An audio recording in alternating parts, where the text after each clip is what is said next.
to another episode of my podcast. Ako nga pala si Mary Chris. I'm a fifth grade teacher here in New Mexico, USA. I'm also a mom to my three young adult children. And yeah, I'm also a wife to my husband Jesse, who is working here in a cookware company here in New Mexico, USA. How are you doing, everyone? Kumusta, kumusta, kumusta? Hoping you have a wonderful week.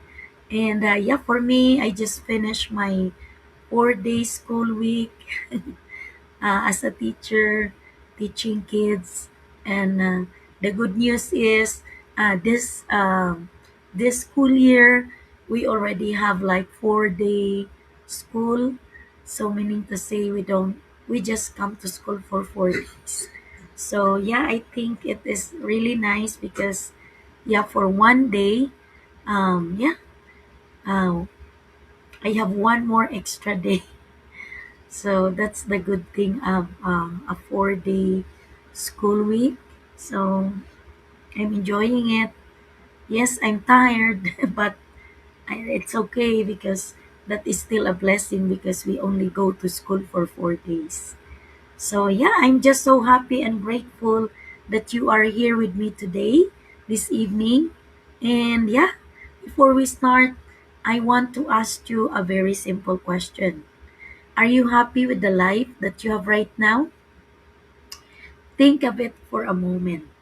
You wake up, you get ready, you go to work, you take care of your family, and yeah, you pay also the bills, you cook, you clean, you run errands, you go to sleep, and the next day, you do it all over again. There is nothing wrong with this life. In fact, there are so many things to be grateful for. Having a work is a blessing. Having a family is a blessing. Having a home, food on the table, and people who love you. These are all blessings. But tonight, I want to ask you something deeper.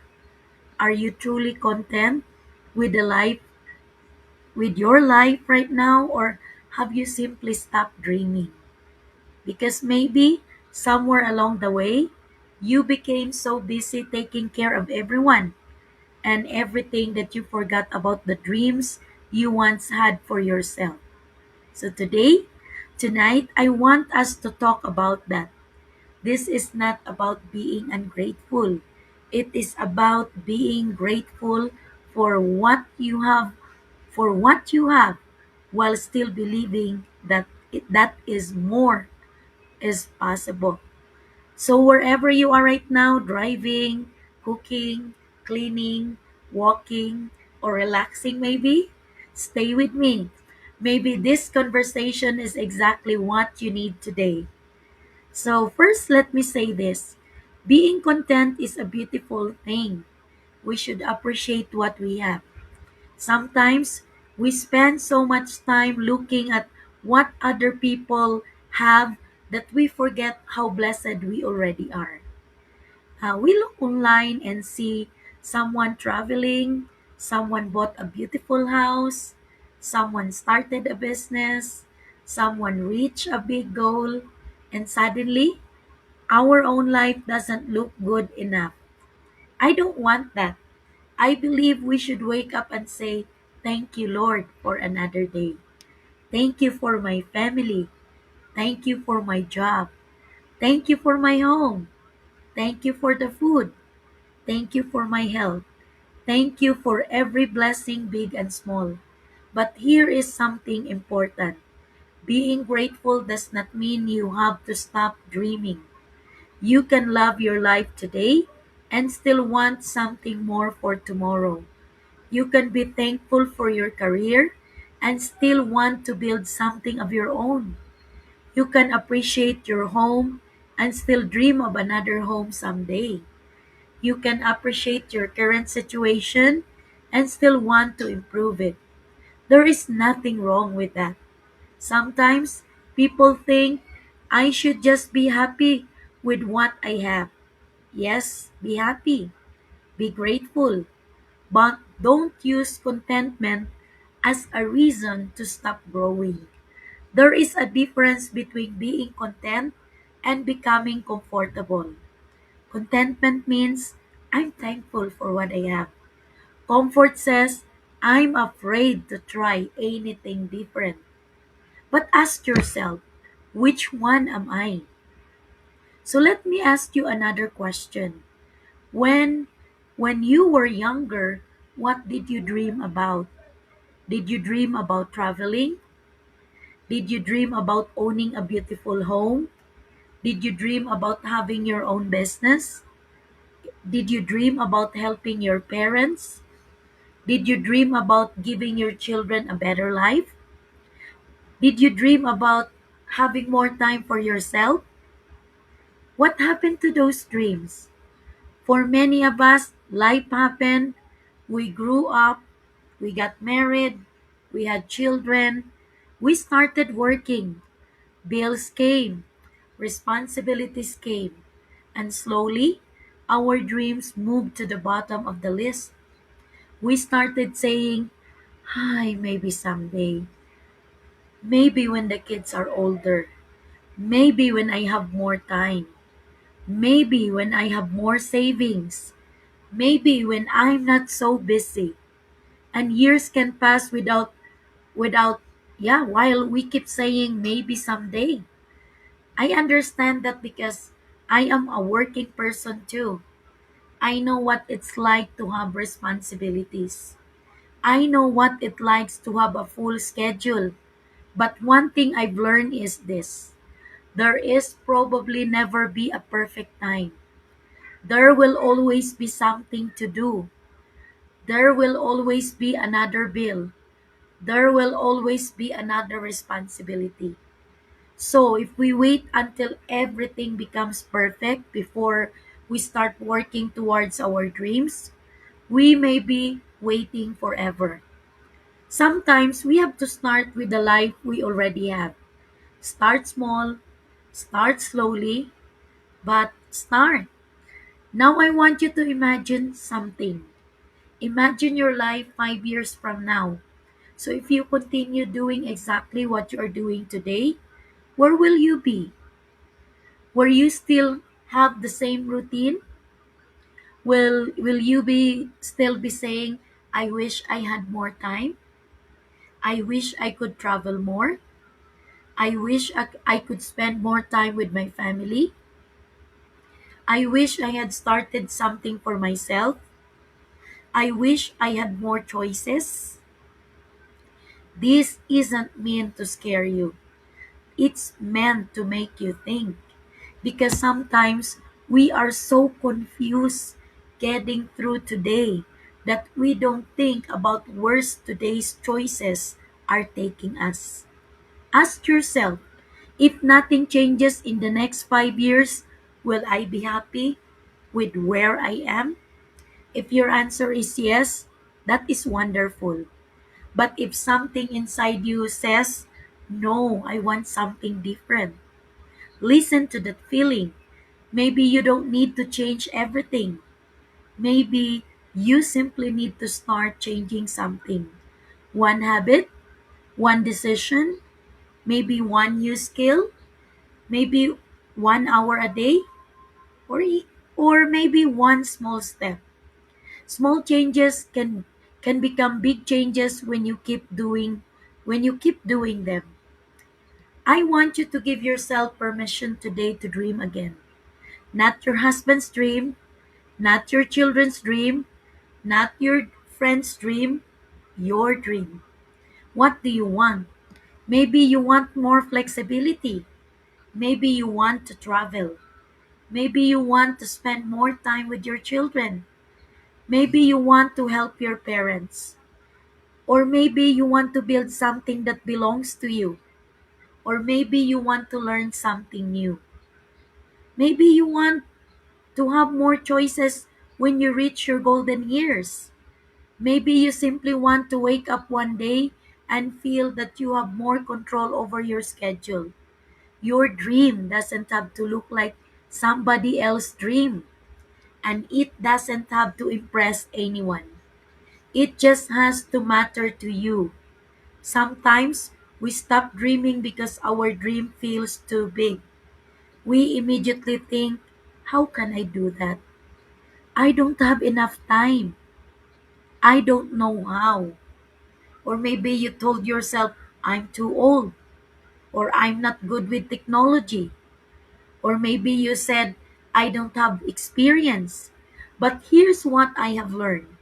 You don't need to know how before you allow yourself to dream. First ask, what do I want? Then you can start figuring out the steps. Somebody listening today may be thinking it's too late for me. Maybe you're in your 40s, maybe you're in your 50s, maybe you're older and you're thinking I should have started years ago. But you cannot go back and start yesterday. You can only decide what you will do today. Don't compare your timeline with somebody else. Some people discover their purpose early. Some discover it later. Some change their work or their jobs. Some start businesses. Others, they learn new skills. And some finally begin pursuing a dream they had forgotten about. So what matters is that when you started, what matters is whether you are willing to take the next step. You still have something to learn. You still have something to give. You still have dreams worth pursuing. Don't count yourself out because of your age. Now, let's talk about fear. Every time you dream bigger, fear will probably show up. Fear will say, what if you fail? What if people laugh at you? What if you waste your time? What if you're not good enough? But let me ask you another question. What if it goes right? What if you learn something that changes you? What if you become more confident? What if you meet people who inspire you? What if you discover abilities that you didn't know you had? What if taking one small step opens another door? We should still be wise. We should also ask questions. We should also do our due diligence or do our research. Yes, we should understand the risk before making big decisions. But we shouldn't automatically allow fear to make every decision for us. Sometimes courage isn't feeling fearless. Courage is saying, I'm scared, but I'm willing to learn. So for me, dreaming bigger didn't mean that I suddenly stopped appreciating the life I already had. I'm grateful for my job. I'm grateful for my family. I'm grateful for everything that we work hard for. But I also started thinking about our future. I asked myself, what else can I build while I'm still working? I didn't want to wait until someday to start thinking about more choices. That's one reason I became open to learning about the digital space and building something alongside my full time job. Did I know everything when I started? Absolutely not. Was I completely confident? No. Did I have questions? Of course. I had to learn. I had to listen. I had to apply what I learned. I had to become more comfortable with things that once felt uncomfortable. And I'm still learning today. That is right. I'm still building. I'm still growing. My journey is not finished yet. And that's exactly the point because you don't have to wait until you reach your destination before you can be proud of yourself. So sometimes you should be proud simply because you decided to begin. So one thing that can stop us from dreaming is comparison. You look at someone who has been building for 5 years. Then you look at yourself after 5 months and think, why am I not there yet? That's not fair to you. You don't know how many mistakes that person made. You don't know how many times they wanted to stop. You don't know what happened behind the scenes. Social media usually shows us the result. It doesn't always show us the struggle. So instead of asking, why am I not there yet? Ask instead, am I better than I was yesterday? Did I learn something? Did I take action? Did I become a little more confident? Did I keep going? That's progress. Your journey is yours. Respect your own timeline. Maybe after hearing all of this, you're thinking, okay, but what do I do? Start simple. Today, take a piece of paper. Write down three questions. Number one, what am I grateful for right now? Write it down. And then number two, what do I want my life to look like 3 to 5 years from now? Don't think about whether it's possible yet. Just write what you truly want. Then, number three, what is one small thing that I can do this week to move towards that life? Not 10 things, just one. Maybe you'll read a book, maybe you'll attend a training, maybe you'll research something, maybe you will save a small amount, maybe you will learn a new skill, maybe you'll finally have a conversation that you'd been avoiding. Maybe you'll start that project. Small steps matter. You don't have to change your whole life overnight. You just have to stop standing still. So, I want to make this very clear before I finish my podcast. Wanting more does not automatically mean you're ungrateful. I can say, thank you, Lord, for everything I have. And at the same time, I will tell the Lord, Lord, help me become everything you created me to be. Those two things can live together. You can appreciate today and prepare for tomorrow. You can enjoy your present while building your future. You can love your job and build something else. You can be proud of how far you have come and still say, I'm not finished growing. And that's the message I want you to remember today. So as I end my today's podcast, I want to go back to the question that we started with. Are you truly content or have you just stopped dreaming? Only you know the answer. Maybe you're completely happy with where you are. That's beautiful. But maybe there's a quiet voice inside of you saying, I know there's something more I want to do. Don't ignore that voice forever. Dream again. Write down the things that you've been afraid to say out loud. Think about the life you want to create. Then, take one small step towards it. You don't need to compete with anybody. You don't need to prove anything to anyone. And you don't need to have everything figured out. Just keep learning, keep growing, keep believing, and keep moving. Because one day, instead of saying, I wish I had tried, you will say, I want you to be able to look back and say, I cannot believe I actually did it. But be grateful for the life that you have today. But never stop believing in the person you can still become. Your dreams matter. Your future matters. It's never too late to dream a little bigger. So thank you so much guys for spending this time with me today, this evening. And if this message spoke to your heart, yes, I want you to answer one question. If fear, time, age, and other people's opinions were not stopping you, what would you dream bigger about today? Think about it, write it down, and maybe, just maybe, take your first small step. So until next time, keep believing, keep growing, and keep dreaming, and keep moving forward. God bless you all, guys, and I'll see you tomorrow in my next podcast. Bye for now.